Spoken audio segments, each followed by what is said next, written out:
A bad business model, mismanagement of funds, and a young CEO who seems a little bit more interested in partying it up in the club than actually running his company. This is how a prop firm goes under. Let's talk about it. What up, folks? It's your boy Ed Cat. Go ahead and hit that subscribe button, hit the like button, and let's talk about how a prop firm goes belly up.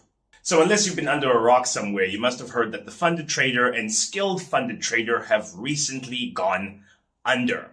A lot of you have heard that it happened. Not a lot of you know the hows and the whys. So let's break down how those two prop firms got choked. So how a prop firm is normally meant to work is there's an interview process or an evaluation process where they're trying to determine how good of a trader you are. Normally, you need to make a profit of 10% in phase 1, 5% in phase 2 in order to pass this evaluation or interview process. There's a fee attached to you applying for this process, and that is how the prop firm makes the majority of its money. Knowing that 95% of traders fail, the prop firm is looking for the 5% of traders who are actually profitable long term. Once it's been established that you are a profitable trader, the prop firm then gives you a real account with real money attached to it and then lets you trade with that.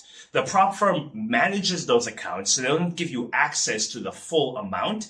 They manage the funds for you, but let you place trades in the live market, and any profits you make, they give you a profit split of. The industry standard is normally an 80-20 split. You get 80% of the money you make, they get 20 as a commission for providing the service for you in the first place. If you make money, they make money, and that is how it is meant to work. So if you are a profitable trader who has access to a $100,000 account and you make 5% on that account that month, you have made a total of $5,000, $4,000 of which you get to keep, and then the prop firm keeps $1,000 for themselves. So you can see how in that business model, it's very easy to pay the trader what is due to him because that money has actually been made. That trade was taken into the live market with real money. $5,000 worth of profits was generated. The company, the prop firm, then has earned that $5,000 and uses 4 of that to pay the trader. That is how it is meant to work. Unfortunately, that is a very expensive business model. With that business model, there are certain things to pay. So they need to pay liquidity providers, they need to pay brokers, and a whole host of other third parties need to be involved in that business model, especially when there's real funds on the line. A lot of prop firms have decided or gone into the business decision that actually, because 95% of traders fail in the first place, it's cheaper to keep everyone on a demo, even once they're funded, and just pay the funded traders payouts from the failed traders challenge fees. That way they don't have to involve as many third parties. There's not as much costs associated with that. They can keep their bottom line a little bit lower and hopefully keep their profits up. Another reason these prop firms don't like that business model is because the risk is all on the prop firm. So if you are a trader, you pay your challenge fee, you pass phase 1, you pass phase 2, you get $100,000 in a prop firm account. If you then blow the maximum drawdown of 10%, so $10,000, you're not liable for that $10,000. The prop firm has to pay the $10,000. You are only out the $500 it cost for you to get the evaluation in the first place. Your loss is $500 and you can basically walk away with that minimal loss. The company is responsible for the $10,000 that was lost with your account, which is okay for if one trader does that. But if 500, 1,000, good 20% of your profitable traders do that, you can quickly see how expensive that business model becomes. So a lot of prop firms try and cut corners by not extending into that business model and taking the risk on the cheaper alternative. Unfortunately, cheaper, not always better.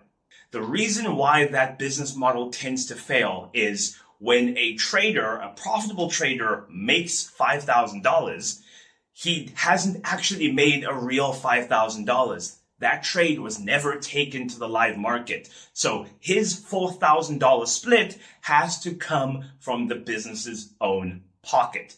And this is where a recipe for disaster begins to become apparent.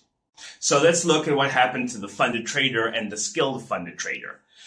Challenge revenue took a massive hit. They were making about $10 million reportedly per month from challenge fees. But in the last quarter, that took a drastic nosedive.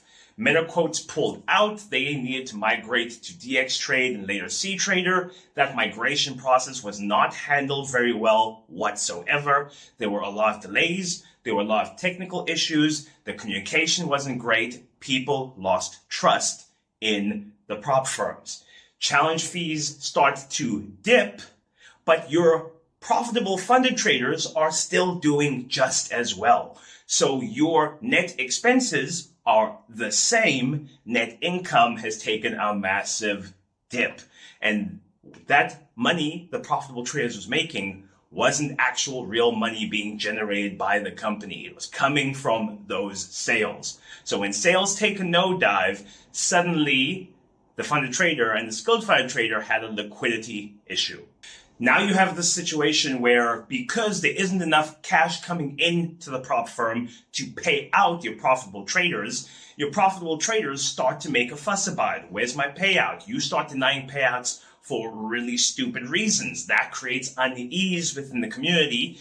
That unease spreads to all the potential customers you would have had. They stop purchasing challenges, further decreasing the revenue coming in, and then the problem exacerbates itself. So you can quickly see how not actually generating income that the traders have made quickly runs into liquidity issues. So that's number one. The business model from the get-go was not the greatest business model. So you couple that bad business model with also mismanagement of funds.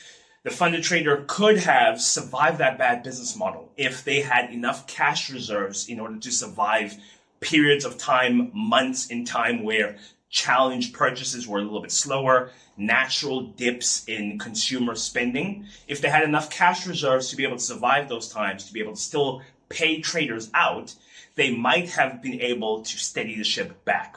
Unfortunately, they ran out of money, couldn't afford to pay the traders what was due to them. This led to a lot of negative reviews, a lot of unease in the trading community, which further led to even less challenges being purchased, which led to a even greater cash income problem.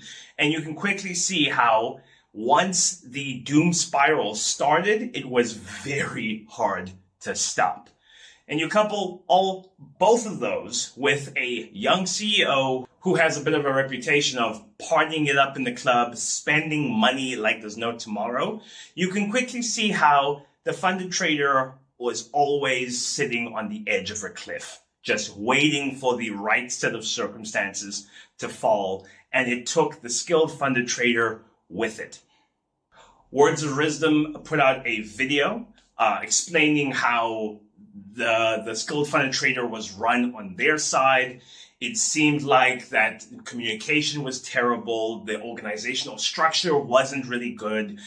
Even members of the team itself couldn't agree on what to do, when to do, how to do it.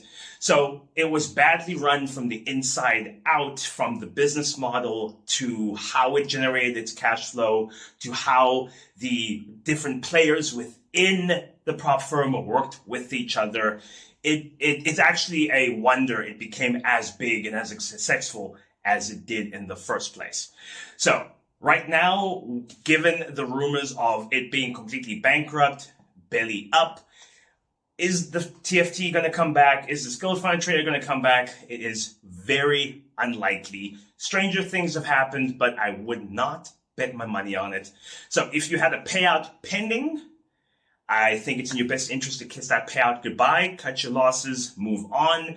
I myself am going to be starting over. I was funded with TFT. That was the only prop firm I was currently funded with. That's chalked. So moving on to the next one, I'll probably put out a video once I've decided which prop firm I'm going to next. Maybe I'll even film the process from purchase to funded to first payout.